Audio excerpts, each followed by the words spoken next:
Welcome to Riding Bikes COVID-19 lockdown. I'm going to work on the bike, I'm going to do some remapping of the engine and get it absolutely purring. Don't know what else we're going to do for 3 months. Maybe a full rebuild. I don't know. First things first, today I'm going to do a engine remap. As I think I have finally figured out how to get the engine to purr after I nearly grenaded it last week with the wrong map. One of the best things about the 2009 KTM 690 Enduro R is that you can remap the engine yourself. So that's what I'm going to do today.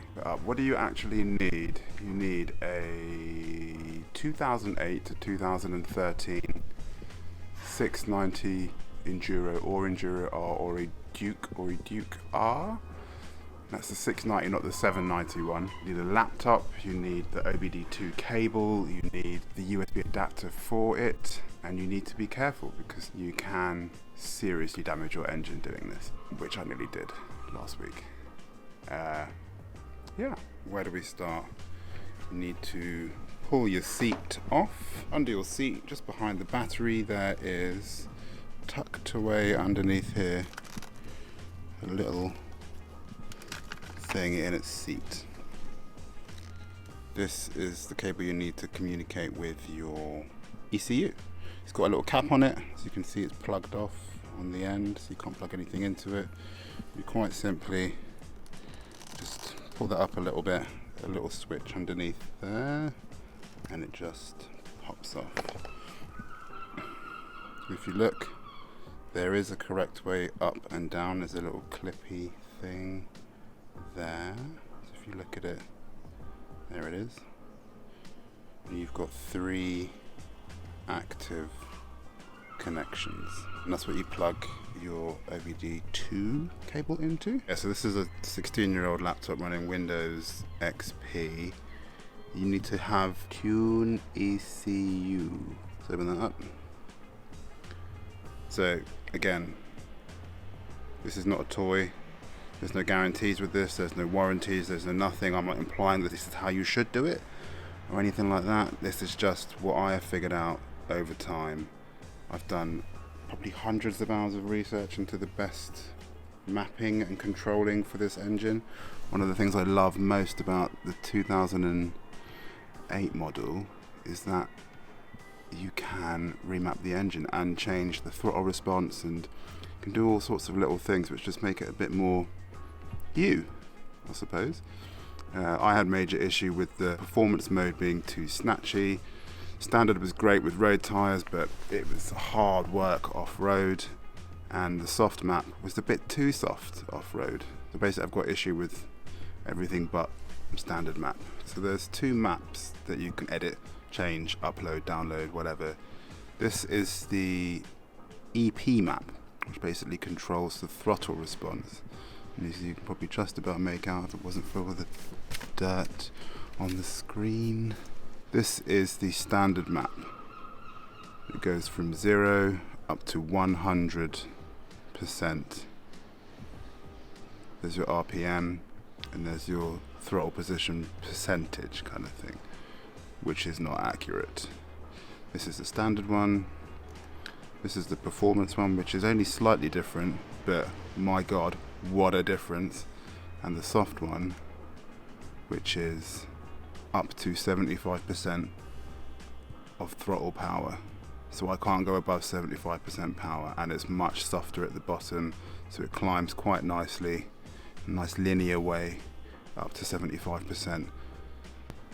Makes it kind of like a 450, 500 feel, like dirt bike kind of thing, rather than the full force of like a 650. And there's also a neutral map, which the bike refers to when it's in neutral, I guess. I'm no pro, so I'm not going to make out like I am. I'm just going to show you what I've done. So my map is based on the Akrapovic can with no catalytic converter, obviously, and the stock airbox particularly. So there are many things to consider. A lot of the maps are specific to year of bike, type of airbox, type of exhaust, which is probably the three main things. Everything else beyond that is really fine tuning, and you probably should use a dyno, to be honest. But I didn't want the Evo 1 airbox or the Evo 2 kit altogether, because A, it sends my insurance through the absolute roof, and B, I do quite a lot of deep water crossings and stuff, and therefore I don't really want this whole area to be fully exposed. This whole area here with the Evo 1 kit is just fairly open. Don't really want that. So my map is based upon standard airbox, a Klapovich can, and your riding style is the other thing. That's a huge thing, which is probably another reason, if you really want to get into it, you should probably get your bike on the dyno and do it that way, rather than doing it yourself at home like I have. But I'm not doing any supermoto racing or anything like that. I just wanted more control, slower, better response when I'm absolutely gunning it with street tyres on, and just, you know, easier pootling around town in standard mode. In the fuel injection part, you can adjust the level of fuel that goes in, and all these colours represent the amount of fuel going in. The lower the colour, the bluer it is. Weirdly, blue goes up to green through purple and orange and red and stuff. That you'd think it would be red would be the highest value, but let's not get into it. But you can see the numbers change. So there's your RPMs down here, and there's your fuel map. This is the standard map. Performance and soft are all the same. So for the most part, all I've really edited is the amount of throttle input I get. So the fueling and the air mixture ratio stays the same. You can edit all of these things down the side. There's tons of stuff to read. I will put links to the stuff on Adventure Rider that I've gone through that explains quite a lot of what this is, and really quite a lot of it's in red, like it's not a toy, it's not a joke. You can really make some serious mistakes. So if you are going to do some map editing, make sure that when you save it under a different name every time, and you recognize what that name means to you particularly, so you can keep track of all the changes that you've made. You can always revert back. Always make a copy of your original map. Don't overwrite it. Right, so this is the cable. That's the bit that connects to the bike. So the bit goes on there. Here's the OBD2. It comes down, for me, to about there. And I've got like an extension cable on it. So I normally run the laptop from in the house. There's things to note. When you do this, when you connect this program to your bike's got to be on, which means you need a fully charged battery, and you do not want your headlights to drain your battery, right? So I've got like a HID kit thing on the bike, and if you want to turn off your headlight, take out your 15 amp fuse, just chuck it down there, or you can put it in the slots, but mine are full of spares. So now the bike is on, but no light. Next. Okay, so again, there is a correct way up. There's a little catch thing there. There's a little catch thing on the top there. So this plugs in that way up. Push that in till you hear it click. The bike is on. Come across to here. I'm gonna plug it in. Where are we? Right, so the computer's recognised it. What you're looking for when you plug it in first is a flashing in the bottom right corner. If there's no flashing, come up here, ECU, disconnect, connect. Red flashing, red flashing, red flashing, red flashing.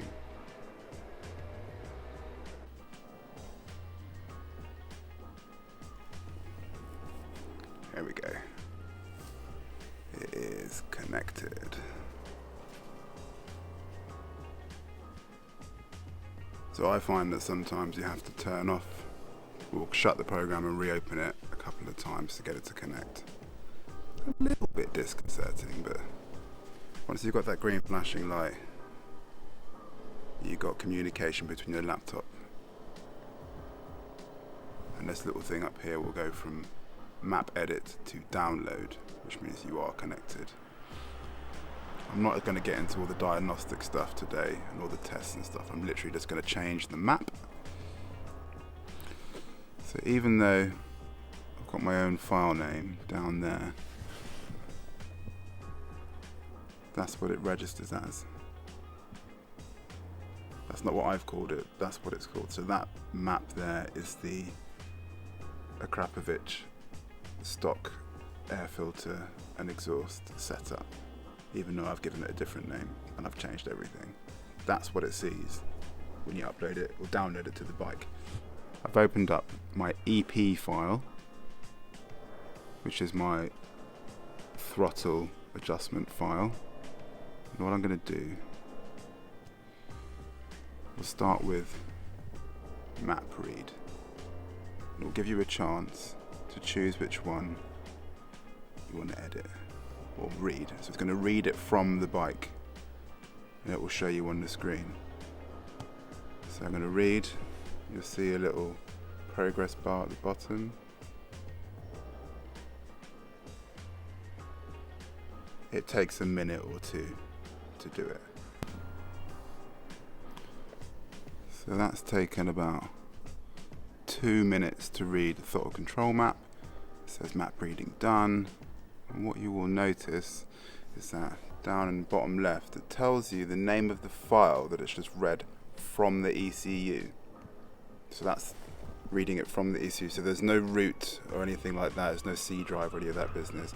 And you'll notice that that is displaying the original name of the original map that I edited to make a throttle control map. And it's still coming up as the original name, not the one that I created. So even though I've renamed it, you know, whatever, that's what it reads it as. So you can genuinely change the name of your maps and whatever, it will still recognize it even if you take away the EP or the FI from the end of the file name. What you want to do then, save your file so you've got the map that you started with. I'm going to call this one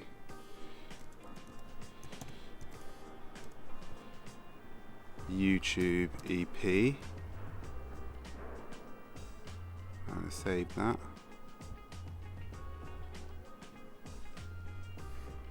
And now I'm going to open the one that I want to put on.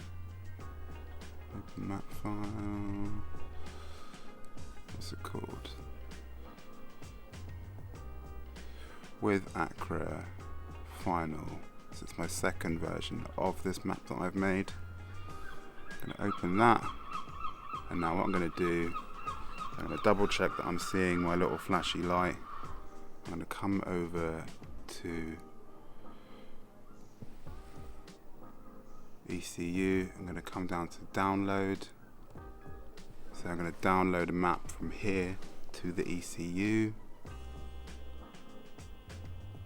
And that's a very good warning, and it is true. Incorrect values can damage the engine. It's just a little warning just to make sure that you know that you're in the deep end. Now, again, it's going to start down here, goes all the way across, bing, done. So now that map is on there. What I'm going to do is I'm going to come across to diagnostics, which gives you this screen. It tells you all sorts of little bits and bobs about the bike. So it's reconnecting, there we go. And then you'll start seeing bits and bobs of information appearing on the side.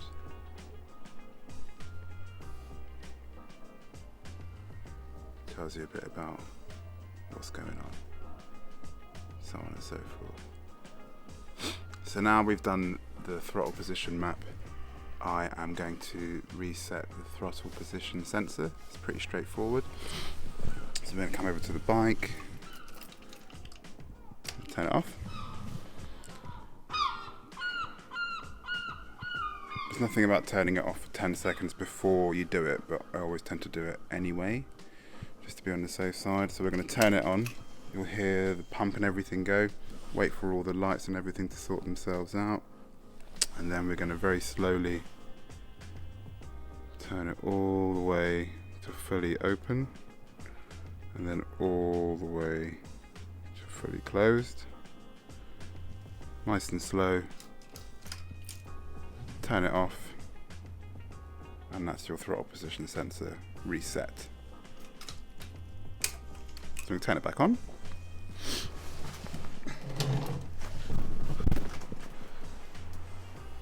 So we've got reconnection.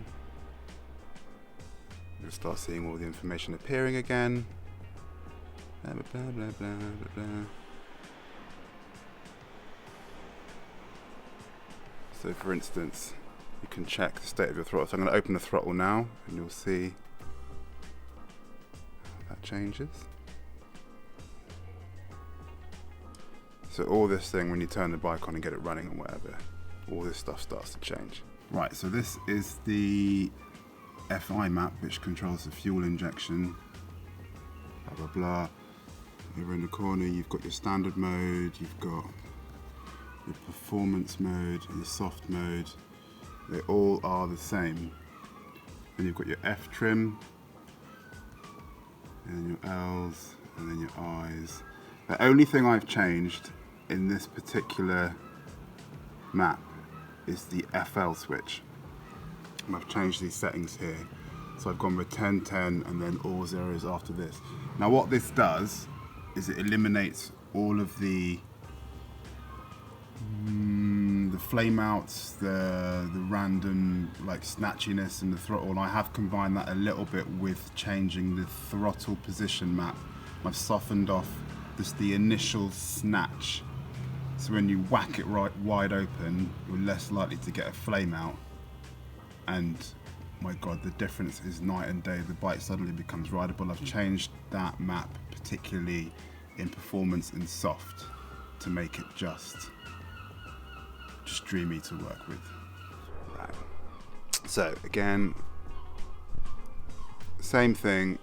You want to go over to ECU and you want to read the map and save the one that's already on your bike, just so you've got a base setting to go to. Now I've already read it, I know what it is, so I'm just going to install this one here. So, and again, I'm going to go to download. I've got the little green flashing light. Don't need to panic about doing something stupid and trying to download it when it's not connected or whatever. Again, incorrect values can damage the engine. Oh my god, every time. So you'll see it's pretty quick. And across the bottom, when it's done, you will hear the fuel pump cycle. And it will say, download done. It will take a brief moment to reconnect. There we go. So at this point, you do a 15-minute idle reset. And it's pretty straightforward. My neighbours will kill me because it's super loud. I have to take it out front to do it, but it's quite simple. It's off. You turn your bike on, wait for everything to cycle, make sure it's in neutral, don't touch the throttle, quite simply just turn your bike on and leave it be for no less than 15 minutes.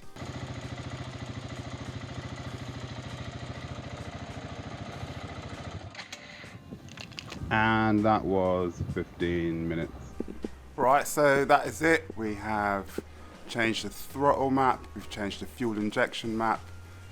Hope you found it useful.